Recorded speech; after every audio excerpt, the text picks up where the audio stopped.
वृक्ष रूपी वैष्णव महापुरुष।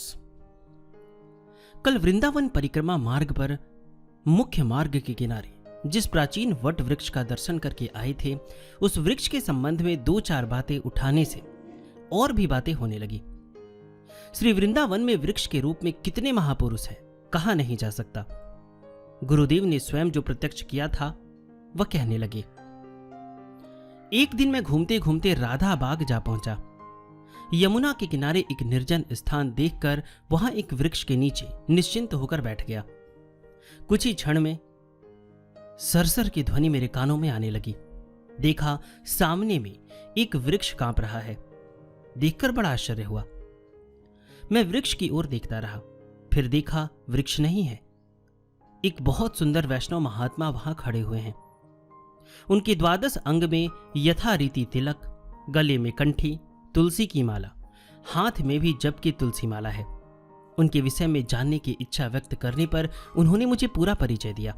फिर कहा, यहां मैं वृक्ष के रूप में हूं। और भी अनेक बातें कहकर उन्होंने पुनः वृक्ष का रूप धारण कर लिया। मैंने यह बात दो एक वैष्णवों से कही। वे लोग विश्वास नहीं कर पाए, वरन उपहास करके गौर शिरोमणि जी के पास जाकर कह दिया। इस विषय में शिरोमणि जी के पूछने पर मैंने उन्हें सब स्पष्ट रूप से बतलाया। वे सुनकर रज में लौटने लगे, रोने लगे। फिर उन्होंने मुझसे कहा, प्रभु, ये सब बातें जिस किसी को भी ना कहें, विश्वास नहीं कर पाएंगे, उपहास करेंगे।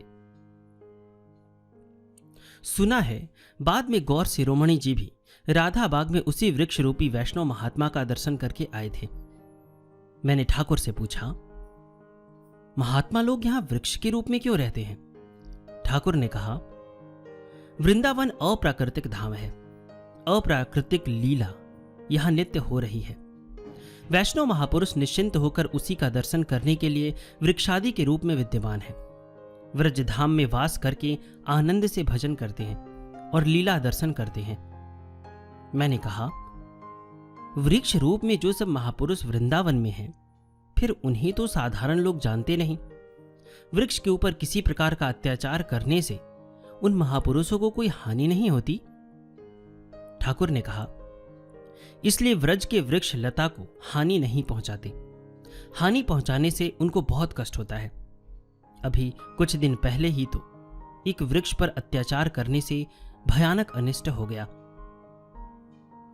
क्या हुआ था, यह जानने की इच्छा व्यक्त करने पर ठाकुर कहने लगे, यहां पास में ही एक कुंज में एक बहुत पुराना नीम का सुंदर वृक्ष था। कुंज के वैष्णव बाबा जी वृक्ष की खूब सेवा जतन करते थे। एक दिन वहां की एक युवती वैष्णवी ने रजस वाला अवस्था में वृक्ष को पकड़ लिया। रात्रि में बाबा जी ने स्वप्न देखा। एक वैष्णव ब्रह्मचारी ने आकर उनसे कहा, तुम्हारे कुंज में इतने समय से बड़े आराम से था। कल तुम लोगों की वैष्णवी ने अशुद्ध काम कलुषित अवस्था में वृक्ष को कई बार पकड़ा। इससे मेरी अत्यंत हानि हुई है, इसलिए मैंने यह स्थान त्याग दिया।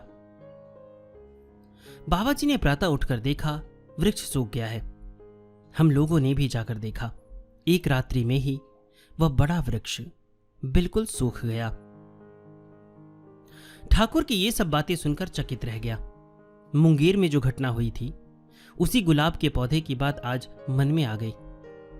ठाकुर को वह बात बतलाने पर उन्होंने कहा, वास्तविक रूप से सेवा कर सको तो वृक्ष की बातचीत भी सुनी जा सकती है। कितनी बड़ी बात कह दी श्री विजय कृष्ण गोस्वामी महाराज ने। वास्तविक रूप से सेवा कर सको तो वृक्ष की बातचीत भी सुनी जा सकती है। और आप लोगों से भी एक विनम्र निवेदन है, ऐसा नहीं है कि सिर्फ वृंदावन में ही जो वृक्ष हैं वही सिर्फ संत हैं। आपको पता है ना, वृक्ष हमारे लिए कितना लाभदायक है। तो हमें कोशिश करना चाहिए कि वृक्ष को ना काटें, उन्हें नहीं मारें, क्योंकि उन्हें भी मारने से आपको एक इंसान की हत्या जितना ही पाप लगेगा। और कभी भी वृंदावन जाएं तो वृक्षों का भी बड़े प्रेम से दर्शन करें, जो भी यहाँ बातें बताई जा रही हैं। और इसमें कुछ सावधानियां भी बताई गई हैं जिससे आप अच्छी तरीके से समझ सकते हैं, तो थोड़ा सा उनका भी आपको ध्यान रखना है, उन्हें परेशान नहीं करना है। आइए आगे सुनते हैं। वृंदावन के सब वृक्ष वास्तव में अद्भुत हैं। छोटे बड़े सभी वृक्षों की शाखा प्रशाखाएं लता के समान झूलकर भूमि की ओर लटक गई है। पत्ते तक डंडी सहित नीचे की ओर मुख किए हुए हैं। ऐसा और कहीं नहीं देखा। निधिवन एवं अन्य प्राचीन कुंज और वन में बड़े बड़े सब वृक्ष रज में लौटते हुए बढ़ रहे हैं। वृक्ष ऊपर की ओर क्यों नहीं उठते, वह कुछ समझ में नहीं आता। उन वनों में अत्यंत प्राचीन अनेक वृक्ष भी लता के समान ही लगते हैं। अद्भुत है ब्रजभूमि। लगता है भूमि का ही यह गुण है कि मस्तक उठाने नहीं देता। निर्लज स्वभाव के अशिष्ट लोग का भी श्री वृंदावन में दीर्घ काल तक वास करने पर रज के प्रभाव से मस्तक झुक जाता है। इस पर फिर अविश्वास करने का मन नहीं होता। अन्य सैकड़ों दोष रहने पर भी ब्रजवासियों का स्वभाव मृदु एवं नम्र देखता हूं। हमारे पास तुलसी माला भी उपलब्ध है। यहाँ पे तुलसी माला का जिक्र किया गया तो मुझे थोड़ा ध्यान में आ गया। हमारे पास तुलसी माला भी उपलब्ध है, कंठी माला भी उपलब्ध है और वो बिल्कुल ओरिजिनल है, वृंदावन से ही लाया गया है। तो अगर आप लोगों को चाहिए तो आप नीचे व्हाट्सएप पे हमसे संपर्क कर सकते हैं। डिस्क्रिप्शन में व्हाट्सएप नंबर दिया गया है। तो कंठी माला आपको 200 से स्टार्ट है, वो आपको मिल जाएगा। और जाप माला अगर आप चाहते हैं तो वो भी आपको मिल जाएगा। तो आप हमें व्हाट्सएप कर सकते हैं, उसकी पूरी जानकारी आपको दे दी जाएगी।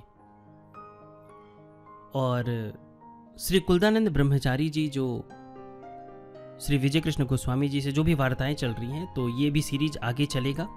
इससे पहले भी मैंने करीबन 12-13 ऑडियो बनाए हैं। तो अगर आप लोगों ने नहीं सुना है तो फिर आप प्लेलिस्ट का भी लिंक डिस्क्रिप्शन में दिया गया है, आप जाके सुन सकते हैं। श्री कुलदानंद ब्रह्मचारी जी की जीवनी भी मैंने बनाई है, तो वो भी आप सुन सकते हैं। श्री रामकृष्ण परमहंस महाराज जी की मैंने 4 घंटे की जीवनी बनाई है। तो कुछ लोगों ने रिक्वेस्ट भी किया था कि आप आगे भी जीवनी डालिए। तो मेरा जैसा मानना है कि उस पर मतलब ज़्यादा लोग, मुझे नहीं लग रहा है कि वो सुन रहे हैं।